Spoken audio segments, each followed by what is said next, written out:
G, kung may isang bagay kang ginagawa o sinimulan like business or yung purpose mo at ang tingin mo ay para bang yung mga tao sa paligid mo o yung mga taong inaasahan mo na dapat na susuporta sa iyo ay para bang wala silang pakialam o hindi sila sumusuporta sa iyo, then G, ang bagay na dapat na ginagawa mo para mas ma-appreciate nila o para mas suportahan kanila sa bagay na ginagawa mo na ito ay walang iba kundi dapat maparealize mo sa kanila o dapat ma-realize nila na nagme-make sense yung bagay na ginagawa mo. Okay? Dahil kung yung bagay na ginagawa mo ay wala pang naipapakitang resulta o halaga, then of course walang pakialam ang ibang tao dito. Dahil sa umpisa, ang nag-iisang tao na nakakaalam nitong ginagawa mo na to, kumbaga ang tunay na nakakakita lang ng value nito at yung potential nitong bagay na ginagawa mo na ito ay actually walang iba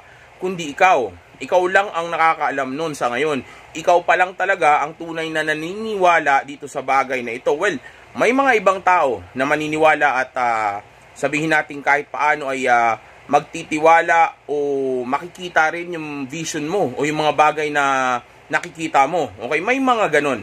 Pero hindi lahat. Okay? Actually, sa totoo lang, kapag nag-uumpisa ka pa lang at wala pang resulta itong ginagawa mo, wala pa talagang ibang tao na magtitiwala sa iyo kasi nga hindi pa ito nagme-make sense sa kanila. Okay? Parang itong Red Pill Movement na sinimulan ko noong 2019. Noong una, walang may pakialam. Noong una, walang nakakaalam, walang nagtitiwala. O sabihin nating yung iba, kahit na may alam pa sila, ang bagay na hindi nila magawa ay yung umpisahan itong movement na ito.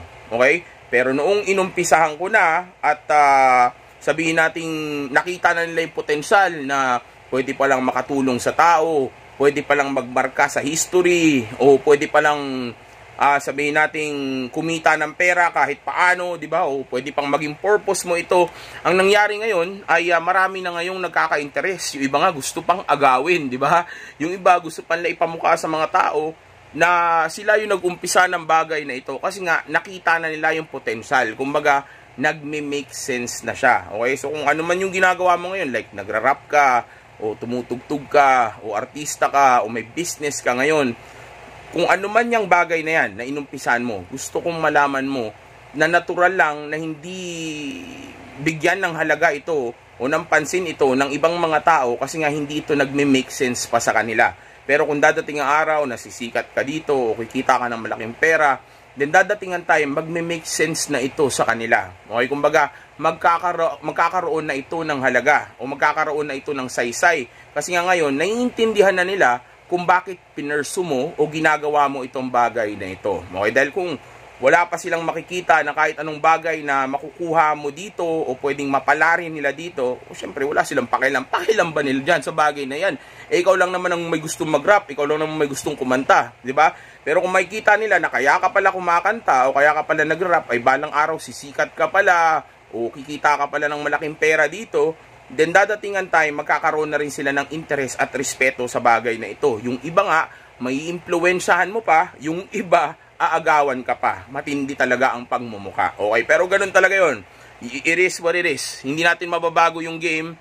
Ganun talaga siya. Okay, kung sabihin natin dumating ang time na na-impluwensyahan mo na yung iba, magkaka-interest talaga sila kasi nga nakita na nila yung potential ng bagay na iyon. So, kung may mga tao sa paligid mo na walang pakialam mo, hindi pa nagtitiwala sa bagay na ginagawa mo, okay lang yun. Okay? Walang problema doon. Okay? Huwag kang magtampo, huwag kang magalit, huwag kang maasar, okay? Huwag kang magtanim ng sama ng loob. Ganun lang talaga ang game. Okay? Yun ang ilagay mo sa utak mo. Okay? Na kumbaga, natural lang naman na hindi sila interesado pa sa ngayon o wala pa silang pakailam kasi hindi pa ito nagme-make sense sa kanila. Okay? Hindi pa nila nakikita kung ano yung pwedeng mapala mo at pwede rin nilang mapala dito sa bagay na ito. Kasi nga sa moment na ito, nag-uumpisa ka pa lang. Kaya keep grinding lang, tumutok lang sa purpose, improve mo lang yung mga bagay na dapat mo improve sa sarili mo, galingan mo lang, okay? Patuloy lang sa ginagawa mo hanggang dumating ang time na makita rin nila yung bagay na nakikita mo, yung vision mo kumbaga. Dahil bilang leader, ang isa sa mga trabaho mo ay kumbaga maging iisa yung vision ninyo ng mga taong sumusunod o naniniwala sa iyo, o yung mga tao na gusto mong sumunod at maniwala sa iyo. Dahil kung di may papakita sa kanila yung vision mo, then hindi kayo magiging isa pagdating sa pag-isip o pagpapahalaga sa isang bagay. Okay?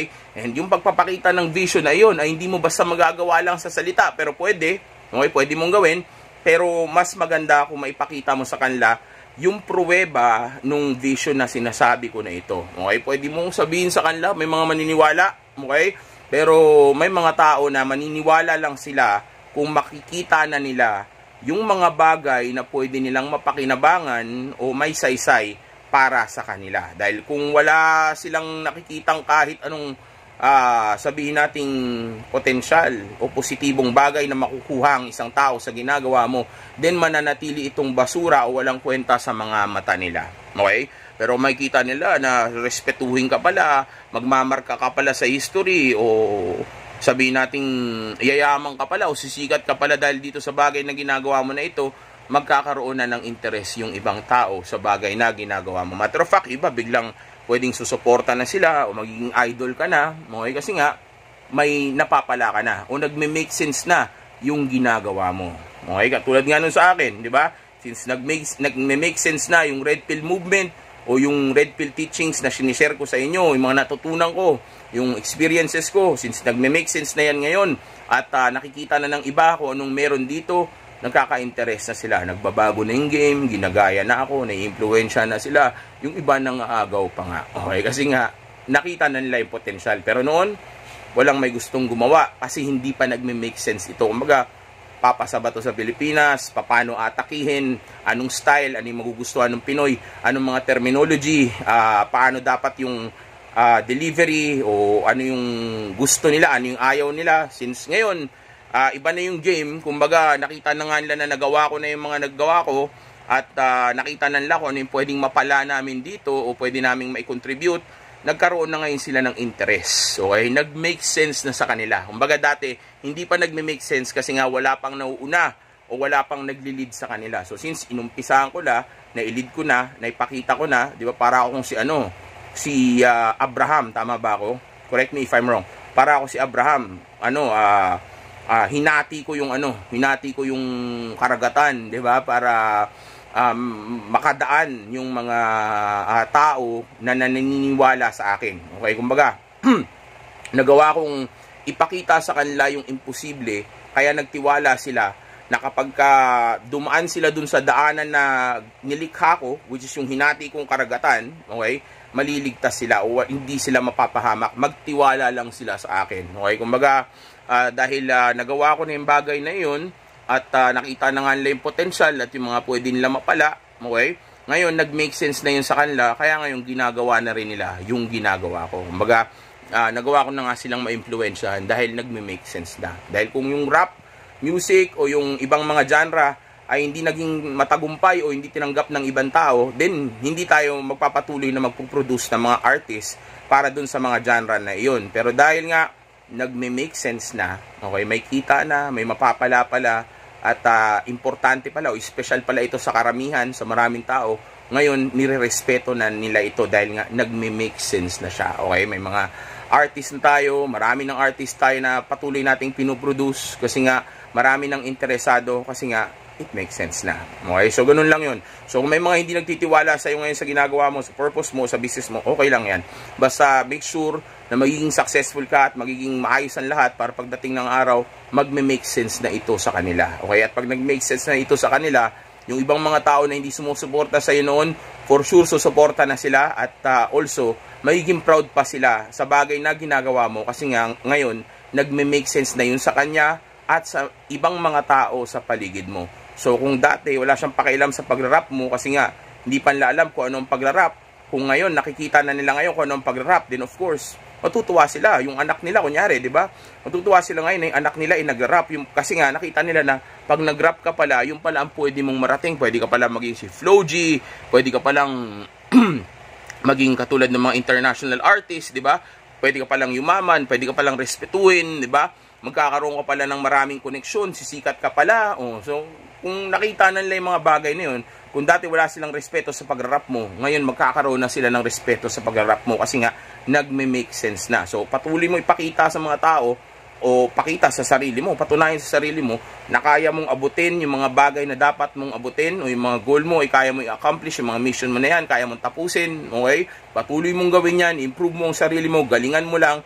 Pagdating ng araw, sila na mismo ang makakapansin yan sa'yo o sila na mismo ang bibigay ng halaga sa ginagawa mo kasi nga nagme-make sense na, okay? So yun lang ang dapat mong gawin.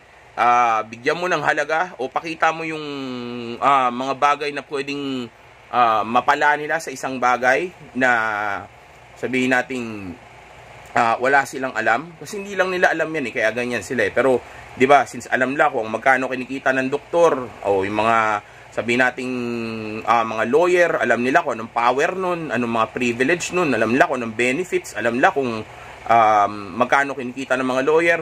Pag nalaman nilang maglolo ka, 'di ba, tas anak kanila, susuportahan kanila. Why? Kasi it makes sense, 'di ba? Dahil maglo-lawyer ka nga, 'di ba? So, sino ba namang ayaw magkaroon ng lawyer na anak? 'Di ba? Lawyer na kapamilya, 'di ba? So, lawyer na kaibigan. Siyempre gusto natin 'yun. Kaya susuportahan natin 'yun kasi nagme-make sense na, 'di ba?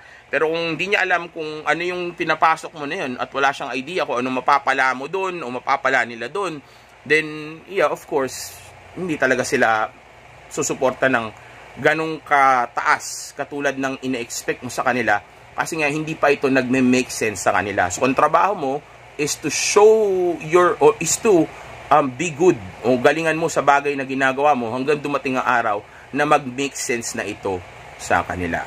Okay? So, ganun lang yun. Huwag magpadala sa emosyon, huwag magalit, huwag magtampo, huwag maasar, huwag magkukwit. Okay? Tuloy-tuloy lang balang araw. Pag tumaas na ang value mo, marami ng mga tao na maniniwala at maghahabol sa iyo. Say,